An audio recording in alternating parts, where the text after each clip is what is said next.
The big game is here, and so are my best bets for Rams versus Bengals. I got 2 player props, 1 spread pick, and 1 over-under pick coming your guys' way. It's going to be an action-packed episode, so buckle on in. Let's get into it. Yo, what's going on, everyone? This is Austin from Calling Our Shot. It's crazy how fast the NFL season has come and went, but here we are, the final game of the season. Hopefully we've been helping you guys make some money. You can see by the record on the screen, player props are my specialty, and we do those every single day for the NBA, but hopefully we've been helping you guys out making some money. I'll still give you my spread and over-under pick. It's the final game of the season. Of course, we're going to give those out. Now, if you are new to the Calling Our Shot channel, we welcome you. If you want to click that subscribe button down below, we'd appreciate it. We do daily videos over here, and plus, we've been grinding towards 25,000 subscribers. We appreciate you guys. Now, also, if you want to drop a like down below too, we'd appreciate it, and comment your best bet. I'm curious if you guys are riding with the Rams or the Bengals. But my last 2 notes before we hop on in. Number 1, there's some cool sportsbook sign-up offers. Number 1 with Caesars, they're offering up a $1,500 deposit match, one of the biggest in the game right now. If you want to use the link down below, we would appreciate it. Number 2, BetMGM offering a $560 deposit match as well.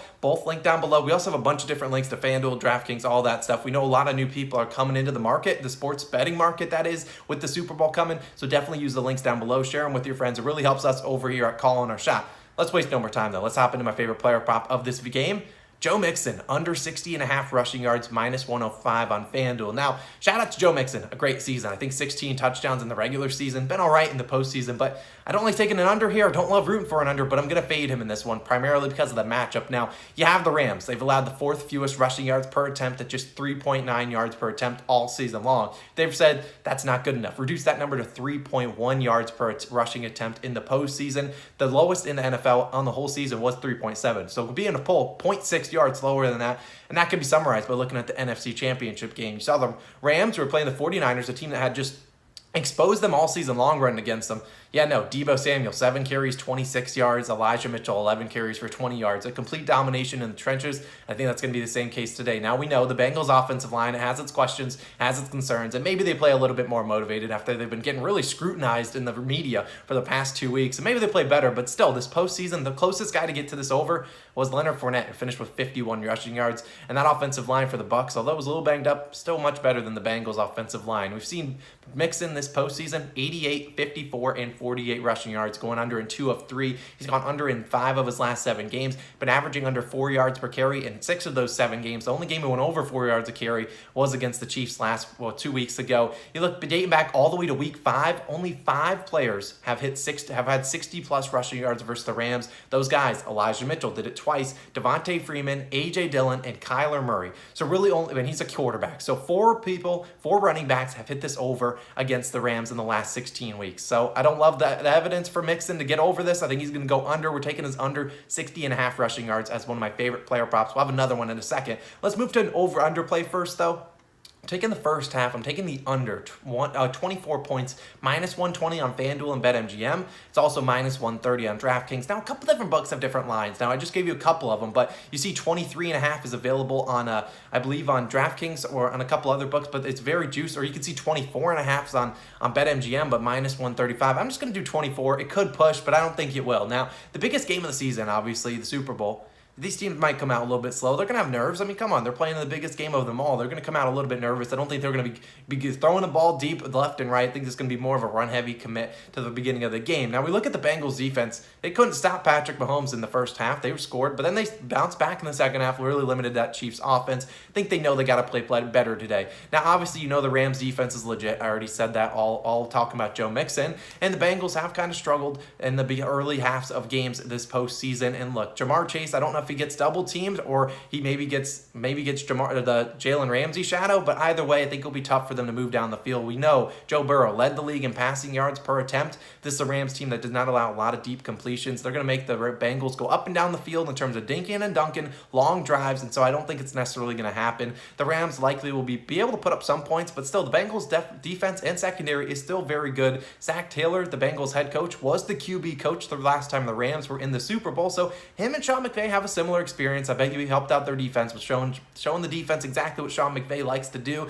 Maybe we see some trick plays and whatnot, but still, each team knows each other's tendencies, and I'm going to go with the under 24 points in the first half for this one. Look, both these two teams have great kickers, so they're not necessarily going to be going for it on 4th and 1, 4th and 2 in the red zone. They'll kick their field goal, settle for 3, not go for the 7 points. So I really like the first half under 10 points, or under 24 points in this one. And that would be my over-under pick for this game. The full game, I don't necessarily know. We could see a lot of points in the second half. That's when I hope they're coming. Hopefully there's not a lot of points in the first half. Now, moving on to my second player prop before we get into my spread pick.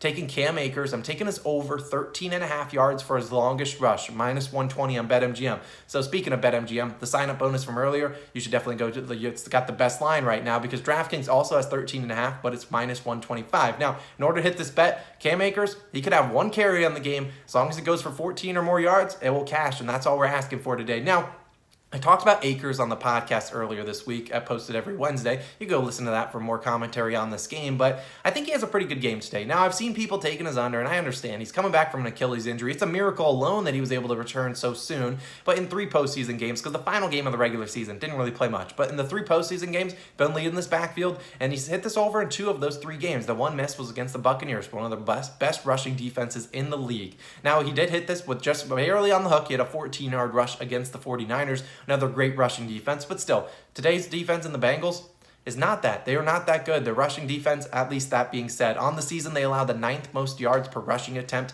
And on the postseason, they've been even worse. They've allowed 5.9 yards per rushing attempt to running backs this postseason. We saw Josh Jacobs easily hit it with the 35-yard carry. We saw Deontay Foreman hit it with 45-yard carry. We saw Jerick McKinnon and CEH both with 14-yard carries. We know Kansas City hates running the ball. The only running back to see a significant amount of touches and not hit it was Derrick Henry, but that's a given. 1, because he was coming back from injury, similar to Cam Akers, but 2, you're loading the box if you see Derrick Henry back there. You know they're probably running the ball. That's not going to be the case. The Bengals are not loading the box against the Rams. They know that the Rams' bread and butter is to go on the play action pass, and if you load the box, you're just going to see Cooper Kupp, Van Jefferson, Odell Beckham Jr. streaking past you, and that's not going to happen. So we could even see the linebackers maybe not even committing to the run early on in the game. We could see the Rams go heavy on the run. Cam Akers is going to be the guy to do it. Now, Cam Akers' is rushing attempts line, which means how many rushing attempts he gets. It's 15.5, 16.5. I've seen people on the under, and I don't blame them, but look, these lines are going to be super sharp. And still, I want to look at Cam Akers. Let's just take a conservative approach, and let's look at running backs that have had 12 plus carries against the Bengals all season long. Now, like I said earlier,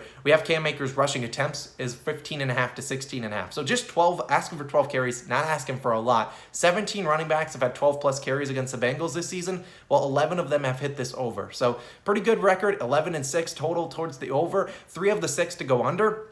3 of them missed it by 1 or 2 yards, several of them finishing with 13 yards on their longest attempt. Look, I expect Akers to play a big role today. If you look at Sean McVay's first trip to the Super Bowl, they ran the ball, they abandoned the run quickly, only running it 17 times. He and 10 to Todd Gurley, got him to the Super Bowl, and 7 to C.J. Anderson. Look, I expect the Bengals to have a large focus on stopping Cooper Kupp, Odell Beckham Jr. All it takes is one 14-yard carry from Cam Akers to cash this. Could cash on the first play of the game, could cash on the last play of the game. I don't care when it gets done. I really like Cam Akers to maybe go over his rushing yards, but over 13.5 rushing yards for his longest carry. I like it. Now let's move on to my spread pick, which you guys might all be here for. Now, I lean the Rams minus 4 points, and if you wanted my spread pick for tailing or fading purposes, it would be the Rams. But I don't think that has very good value. So I'm going to go to this, a play that we have targeted all season long on FanDuel. It's the Rams to win by 1 to 13 points, plus 140. Now, if you don't have FanDuel and it's legal in your state, use the link down below, dimers.com/COS. Now, this bet only cashes if 1, the Rams have to win, and 2, they win by less than 14 points. They win by 10, boom, we cash this for plus 140.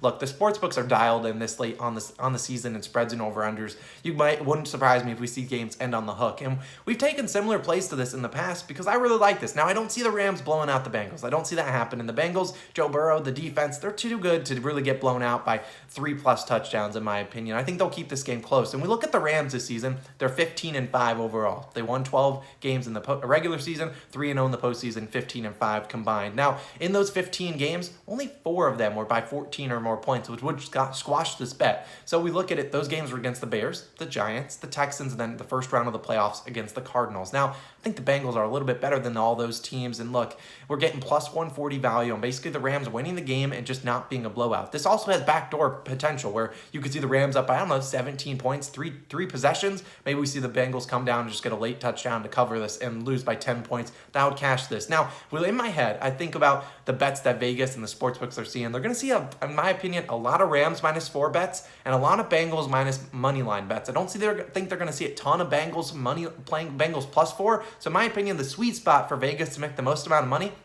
is the Rams winning, but winning by only 3 or 4 points to push that original spread. So I'm going to lock in Rams by win, 1 to 13 point win. I know it's a tricky one. It's on FanDuel. If you want a specific prop, I think the Rams do cover the -4 points. Wouldn't be surprised to see if this is a field goal game, though. So those are my 4 official plays. We got Cam Akers over 13.5 yards longest rush. Joe Mixon under 60.5 rushing yards. The Rams to win by 1 to 13 points. And the final one, the first half, under 24 points. Good luck. Enjoy the big game. I hope we all make some money. The final game of the NFL season. If you enjoyed, hit that subscribe button. Let me know what you guys are betting down below. Man, oh man, let's have a great day. And I'll see you guys in the next one.